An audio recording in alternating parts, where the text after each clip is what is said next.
So yeah, I got sober for the first time in April 2019, and I was doing the steps and living a sober lifestyle. And still, I would get to the office and sit there and kind of just be a zombie for 2 to 3 hours and sometimes all day. So once I stopped using, I was able to see like, okay, this is just a problem that exists that I can't fix on my own. From the Understood Podcast Network, this is ADHD Aha, a podcast where people share the moment when it finally clicked that they or someone they know has ADHD. My name is Laura Key. I'm the editorial director here at Understood. And as someone who's had my own ADHD aha moment, I'll be your host. I'm here today with Peach Perkins. Peach is a writer and a recovering alcoholic and addict who lives in New York. Thanks so much for being here today, Peach.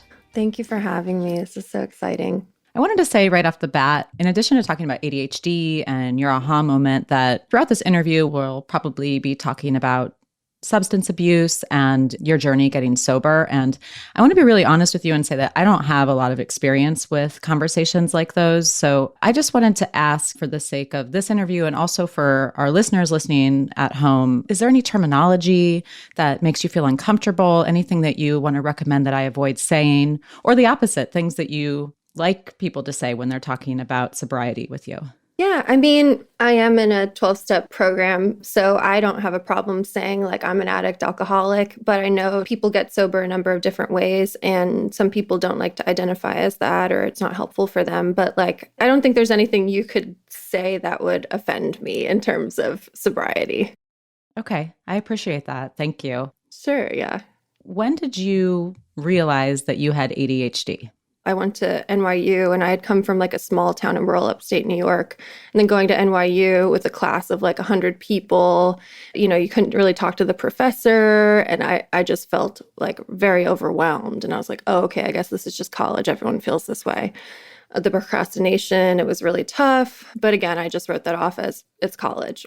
And so when I started getting to work, when I was like 22, 23, 24, when I had an office job and I was sitting at a desk, and I was like, I'm not a morning person. I would go to bed at typically 3 a.m. and wake up at 11 is kind of like a okay time frame for me. But so I would get to work in Midtown at 9:30 and just be like, at my desk, just waiting for my brain to turn on. Sometimes it just wouldn't the whole day. And so I'm drinking coffee. I'm in the break room, just like chugging this like weird black coffee, like, come on, girl. Also just a disclaimer. I go by mostly they, them, but sometimes I refer to myself as she. So prefer they, them, but sometimes I misgender myself. So it's all good. Okay. But yeah, I was wearing like a little like pantsuit and was like going to Rockefeller Center, like, come on, girl, you can do this. And just never, ever clicking in, and just always kind of wanting to do a side project. Or I started a comedic blog because I couldn't focus at work. That's kind of when I knew something's wrong, but I still didn't know it was ADHD. Did you have any inkling growing up, or did others that you might have ADHD? Well, I had so much energy as a kid. And it wasn't the like pacing around the room energy, like, oh, that bully has ADHD because he can't sit down and he's interrupting during class. But I had so much energy when I was doing theater in elementary school and middle school. I was just like doing these video projects and always creating something and always working on something like that at the expense of my schoolwork and kind of procrastinating, but still able to do pretty well because I was younger and everything was easier. But I definitely had problems with interrupting, talking out of turn, not paying attention during class, eating during class constantly. The teacher like threw out the bag of potato chips in front of me when I was in 6th grade. And I was like, no, why would you do that? But just like, I always needed to be stimulated, but nobody ever mentioned it. Did they ever use other adjectives to describe you that weren't related to ADHD as far as they knew?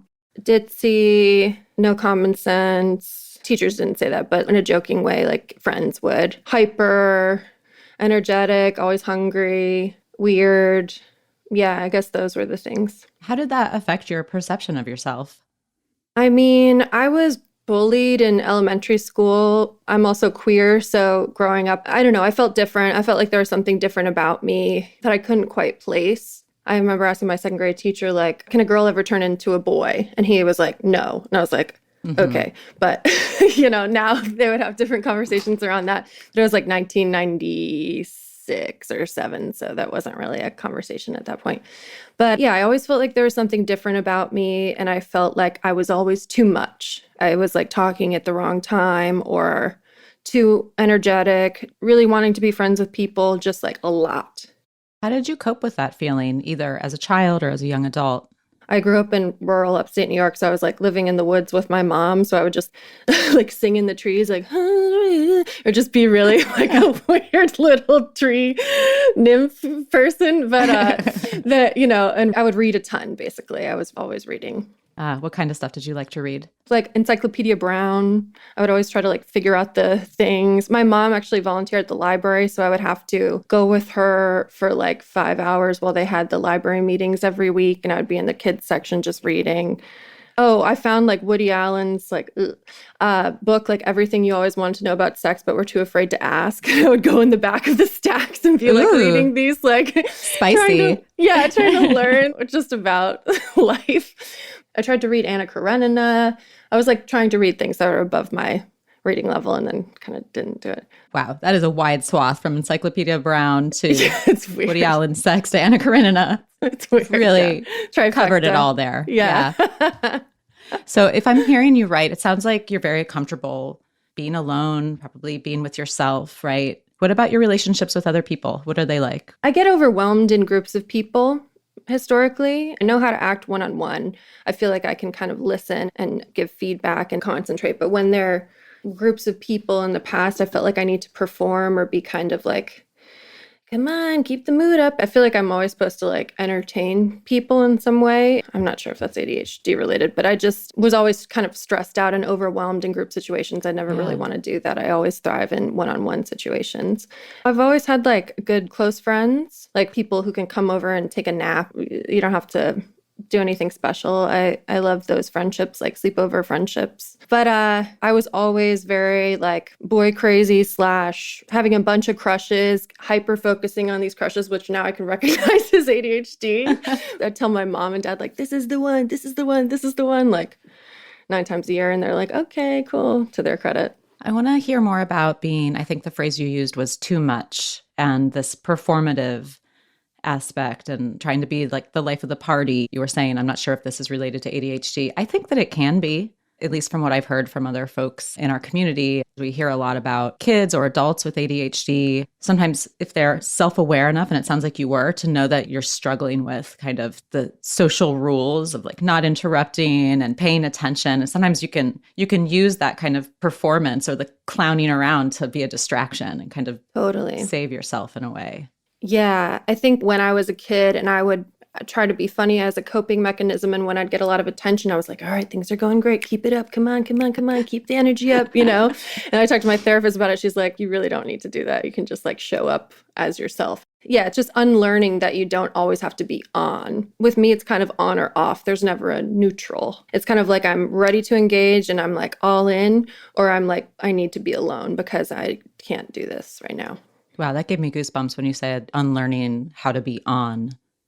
That really resonated with me. Did you feel like that when you were growing up? Oh, all the time. I still do. I Yeah. still do. It's only with people I'm really comfortable with that I feel like I'm thinking of your sleepover friends, right? People who can just come over and take a nap. Yeah. It's a lot for me to let down like that and not feel like I have to entertain. Right. Oh my gosh, totally. And also, do you find, or I've found that I really try to make these deep connections so quickly. I'm just like, hey, here's everything about myself. Tell me everything about you. And then, okay, I guess we're best friends now. So, Yeah, and I'm kind of making you do that right now. Sorry. That's fine. But I guess oversharing is a tendency of ADHD because I just say whatever's on my mind all the time to anyone in earshot. There's never a poker face. There's never a like, maybe I shouldn't. And so I've learned, okay, don't trauma bond with work colleagues, or don't like, there's some situations in which not everyone needs to know everything about your inner life all the time. Right. It might seem obvious, but it's actually can be a very tricky thing for people, especially people with ADHD. Even when it comes to social media, like I find myself acting like it's a live journal, or I find myself just like, Dear Diary on Instagram, like no one else can see my thoughts. And then someone will be like, oh, I saw that. And I was like, Oh, because I feel like I'm putting it into the ether and then I forget about it. And I forget that people are like absorbing that information. Oh, that's so interesting. Yeah, I've kind of was in that realm for a while. Like back in college, I was like, if I'm going to say one thing, I have to say everything. Yeah, over explaining. Yeah. And I was always like that with even my written journaling as well, like writing Yeah, everything down so I didn't forget it, like post-it notes all over the wall kind of totally. thing. And I think part of that is like wanting to be understood because so often we don't feel understood. So you feel like, okay, I just have to give them the context. I have to give them how I came to this thing, all this stuff. It's like, understand me. This isn't coming out of nowhere. Totally hear you. I think my way of coping with that was that I just kind of shut it all down altogether. And I don't really journal anymore, which kind of makes me sad. I get so overwhelmed when I start Yeah.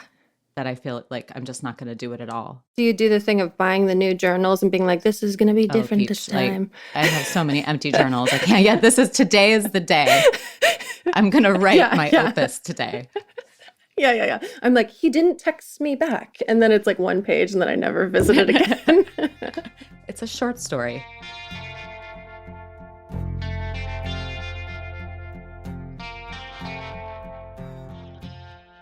I'd love to talk about the process of getting evaluated and diagnosed with ADHD because I think I remember you telling me that it was tricky. Oh, God. Yeah. My therapist said you have the thought, and then it's a while between having the realization and taking action for people, even with ADHD. It's not, and also she has ADHD, which is really helpful. And I'm like, Kristen, why Perfect. didn't you tell me sooner? But, she doesn't. Those therapists, they always make you come to the answer yourself. Yeah, yeah, yeah. So annoying. How do you feel about what And you I'm like, no, think just you? tell me. So I knew 6 years ago that I needed a diagnosis in order to get treatment. And when I went to my primary care, I think they treated it as if I was drug seeking because I was using at that time, like drinking and Coke and whatever else. So kind of my primary care is trying to refer me to a psychiatrist. Psychiatrist was trying to refer me to primary care. And it was that kind of loop and everything's expensive. So I was just like, all right, I'll just have a 5 hour energy every morning and flamin' hot Cheetos and try to bang out these, press releases. And then I was served an Instagram ad for this mental health startup, and it was kind of reasonable. And I got to meet with a psychiatrist. And I think even then, they were not used to diagnosing female bodied people as much, or kind of trying to downplay it, or maybe being like, is that really a hard thing? And I don't know. I'm like, Yeah. how can I explain to you how debilitating this is and has always been? It felt like such a fight every step of the way to get a diagnosis. But luckily, they diagnosed me, and I was like, great. When was that? That was February of 2020, right before the Oh, wow. pandemic. Okay. And I was sober at that time. So I had gotten sober April 2019. And I was like, okay, that's the thing preventing me from doing a good job at work. Now I can really go all in. And I was still at work, just my eyes were crossed, and I still couldn't do what I needed to do. That wasn't what was in my way. I had something similar happen when I didn't know what was going on, but I knew that I had a lot of stuff going on. And I got diagnosed with anxiety and started taking anti anxiety medication.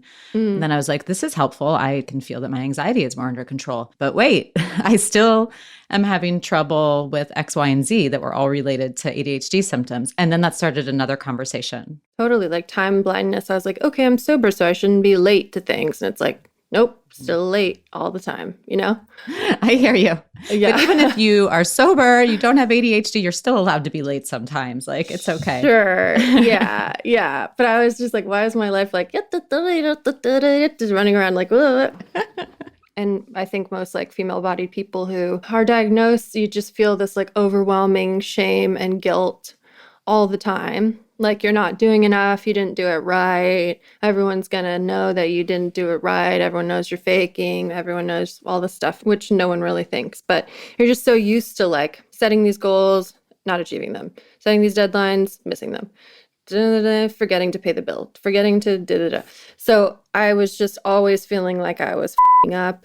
And when I got sober, I was like, why am I still doing this? Because I thought this should help that. And that's really when I was like, okay, I need to really try to get a diagnosis. I'm sorry that it was so arduous to get the support that you needed. It's tricky already. And this is by no means comparable, but even as recent as this week, I was having trouble getting my medication prescription because it's a controlled substance. And I had this panic that I was going to be denied this medication that helps me function on a daily basis. I was afraid that I was going to be considered drug seeking. I don't know. I thought of you and I thought, if this is even like a millimeter of what Peach experienced, that's just awful. Some studies have shown that people who have a history of substance abuse and also have ADHD, if they take ADHD medication, it can help reduce using substances in them. I think I read that same report if it was like in a medical journal or something. I got down this ADHD research rabbit hole the other day, which is actually a healthy rabbit hole to go down.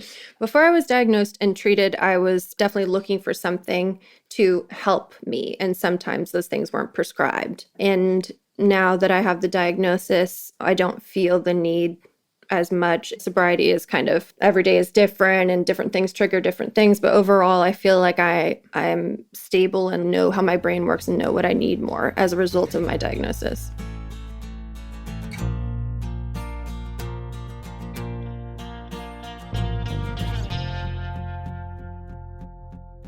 I would love to hear from you just in general, substance abuse and ADHD symptoms and like the interplay between the two of them. I guess it's kind of a chicken and egg question that I have, right? Like, would you drink to help with ADHD symptoms, or did ADHD symptoms in your mind increase cravings for drink?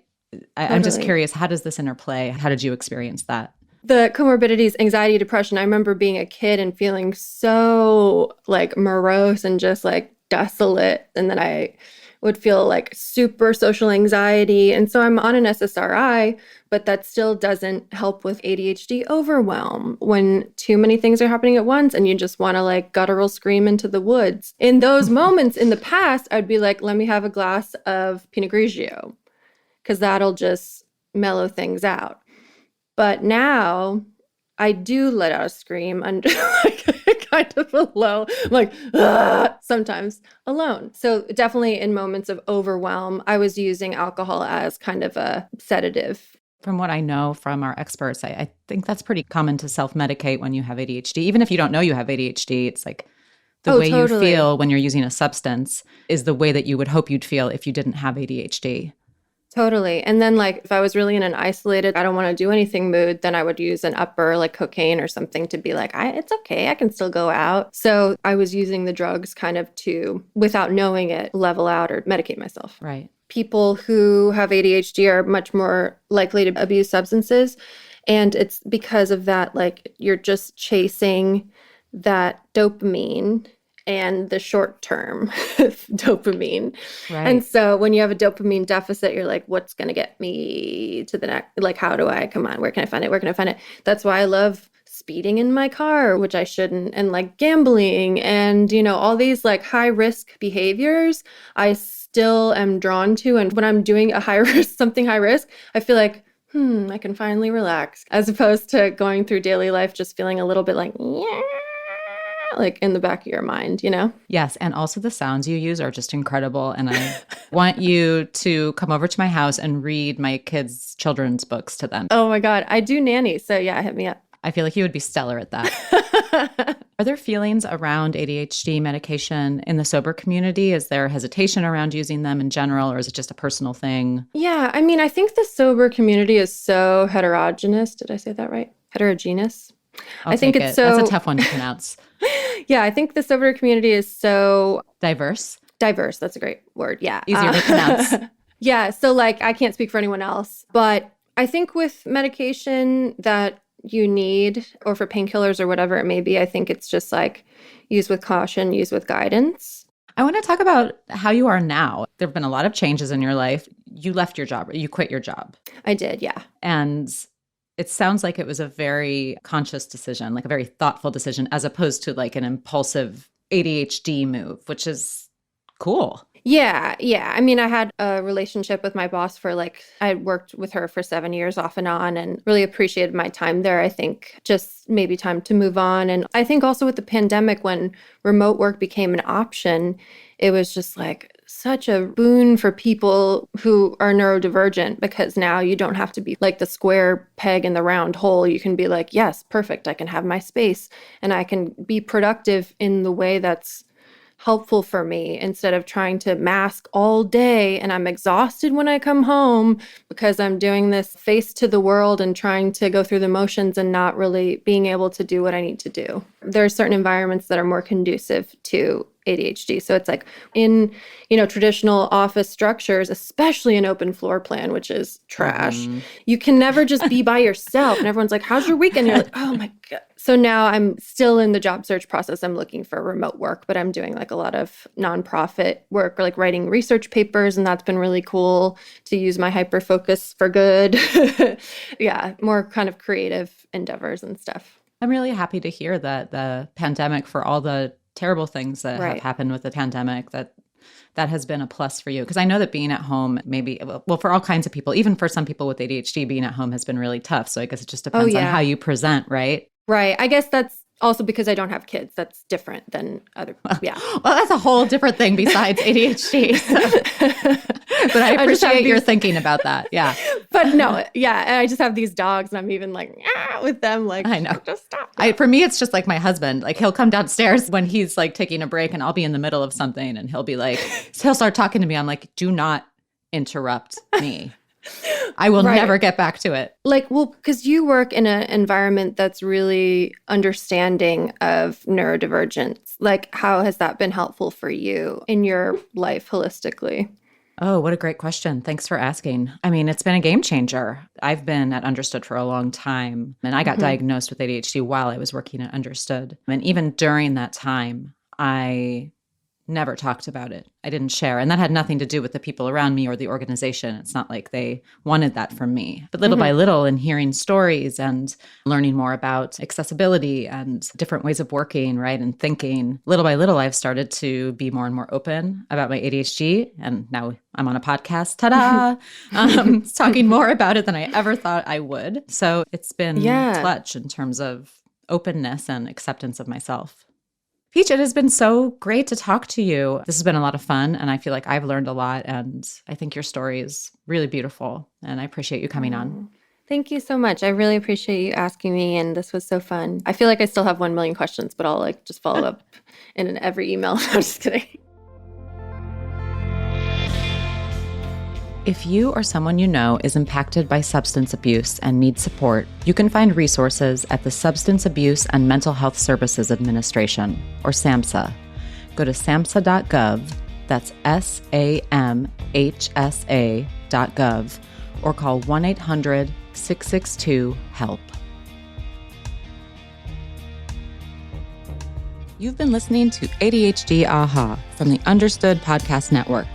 You can listen and subscribe to ADHD Aha on Apple, Spotify, or anywhere you get your podcasts. And if you like what you heard today, tell someone about the show. We rely on listeners like you to reach and support more people.